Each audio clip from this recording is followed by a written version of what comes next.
Assalamu alaikum, my dear students. My name is Salman Riaz. Today, our topic is ecological imbalance. Ecological imbalance क्या है? Factor distributing the natural balance of ecosystem. इस तरह के factor जो कि natural balance को, कुदरती तवाज़ुन को, इकोसिस्टम के कुदरती तवाज़ुन को ख़राब करें, वो इकोलॉजिकल इम्बैलेंस की वजह बनते हैं। जिसमें आपके पास जो है फर्स्ट वन है, इसमें मुख्तलिफ़ किस्म के फैक्टर्स हैं। नई स्पीशीज़ का आना, ओवर हंटिंग का करना, वाटर की शॉर्टेज हो जाना या फिर माइग्रेशन करना। अब फर्स्ट वन है इकोलॉजिकल इम्बैलेंस है क्या? Introduction of new species, over hunting, migration वगैरह के जो फैक्टर्स हैं जो नेचुरल बैलेंस ऑफ इकोसिस्टम को डिस्टर्ब करें, इस तरह की जो डिस्टर्बेंस है वो कहलाती है ecological imbalance. It occurs when the delicate relationship between organism and the environment are disturbed. जब नाजुक, डेलिकेट कहते हैं नाजुक को, जब नाजुक किस्म का जो रिश्ता होता है ऑर्गेनिज्म और उसके एनवायरनमेंट के दरमियान, जब वो डिस्टर्ब होता है तो इकोलॉजिकल इम्बैलेंस अकर हो जाता है।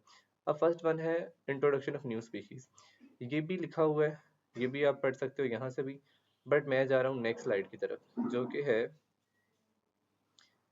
Introduction of new species.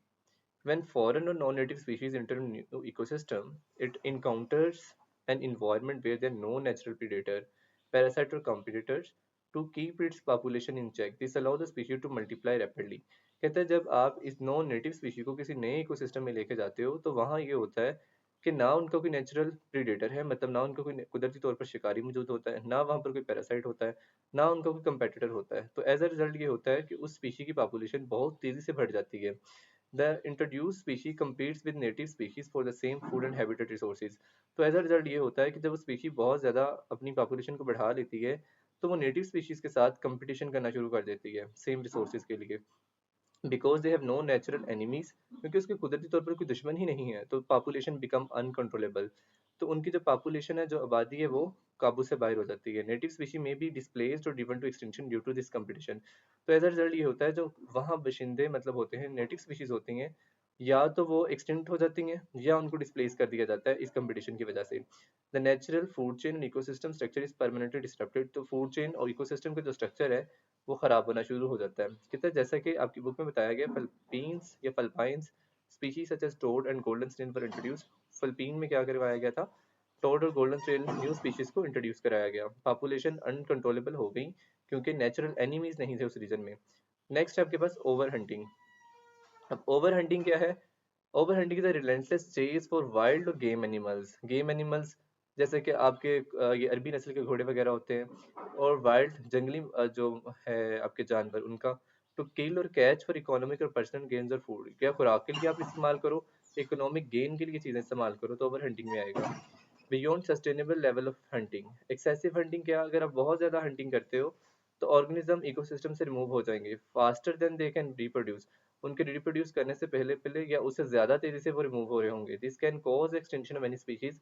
तो एज अ रिजल्ट क्या होगा, वो जो स्पीशी है वो सफ़ाई हस्ती से ख़त्म हो जाएगी, permanently removing them from the food chain, और फूड चेन से भी परमानेंटली रिमूव हो जाएगा।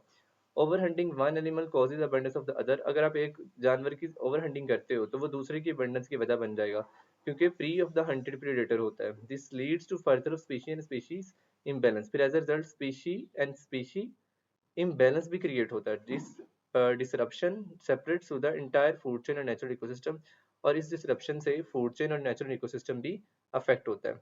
अब वो कह रहा है वुल्स आर ओवर हंटेड। अगर हम वुल्स को ओवर हंट करेंगे तो प्रीडेटर मतलब कम होना शुरू हो जाएंगे। Deer population exploits, no predator. जब प्रीडेटर ही नहीं होगा तो हिरनों की जो तादाद है वो बढ़ना शुरू हो जाएगी। डियर ओवरग्रेज वेजिटेशन, वो ओवरग्रेज करेंगे, ज़्यादा से ज़्यादा खाएंगे पौधों को। प्लांट्स डिक्लाइन करना शुरू होंगे। प्लांट्स डिक्लाइन होंगे तो एंटायर इकोसिस्टम डिसरप्ट हो जाएगा। उसके बाद है shortage of water supply.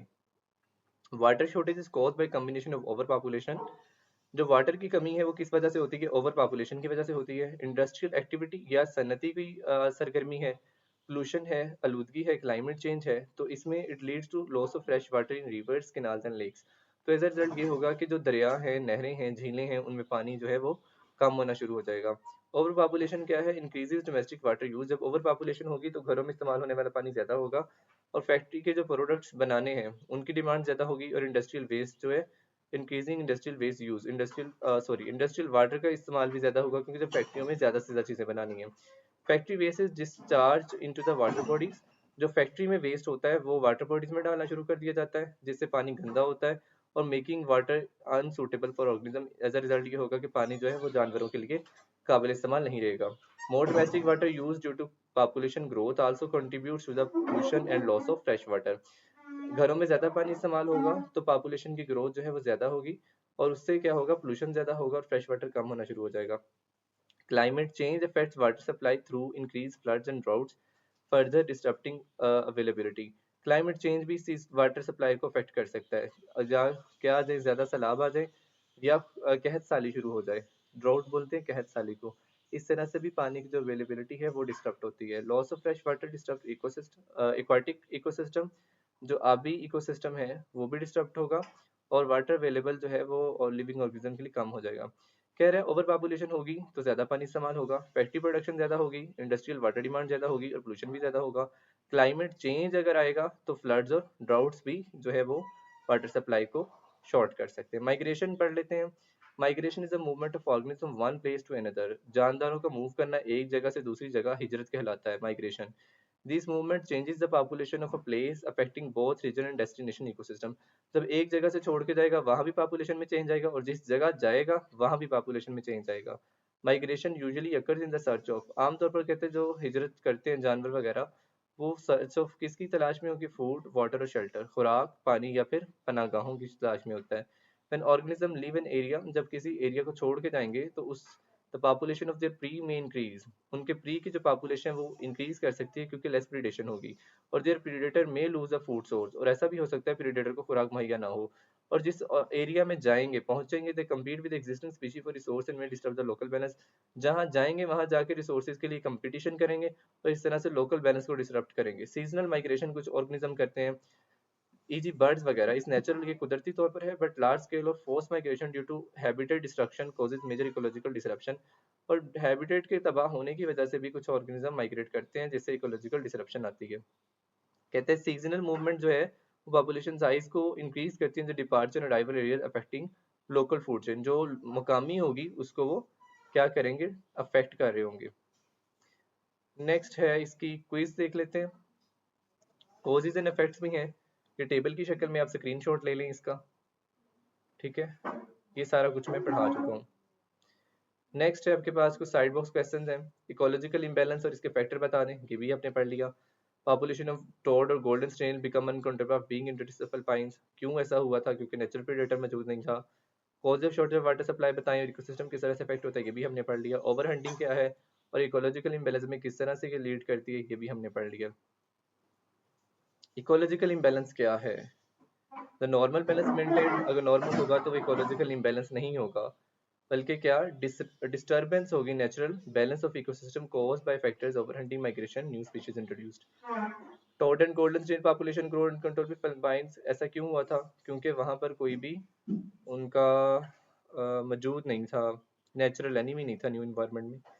Over hunting क्या था, रिलेंटलेस चेज फॉर वाइल्ड और game animals to kill them, economic और person gain their foods. Shortage of water supply की कॉज क्या है, over population affecting discharge in water bodies.